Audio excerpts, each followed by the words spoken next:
ঠিকঠাক আছে তো? রোদ পাচ্ছিস ঠিক মতো? কত যত্ন করতেছি তোদের, তারপরও একটা ফুল গাছ ভর্তি ফুল থাকার কথা। কোনো সমস্যা? কোনো সমস্যা হলে আমার আমি তোকে নার্সারিতে নিয়ে যাবো, চিকিৎসা করায় নিয়ে আসবো।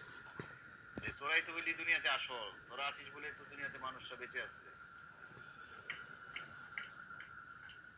ভাইয়া এখন ফুল দেওয়া যাবে না, একটা মাত্র ফুল ধরছে। গাছ ভর্তি যখন ফুল হবে তখন ফুল দিব। তাই বলে এমনি থাপড়াইতে পারলা?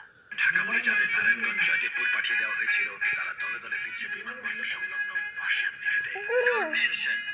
থাপড়াবো কেন? আমি এই গাছ মতো আদর করি, আমি থাপড় দেবো? তোমার গাছের কথা বলিনি, এটার কথা বলছি। বহুত বাড়ছিল, আর একটা উচিত শিক্ষা হওয়া দরকার ছিল, ঠিক করে। ভাইয়া তুমি এটা কি করছো? জানো আমার বিয়ে?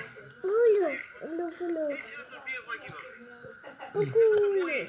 দেখলে খাবার কেমন চায়, চুলে দাড়ি নিয়েছো? ভাইয়া এক একজনের পছন্দ এক এক রকম। তুমি যে কাজটা করছো, ব্রেকআপ করে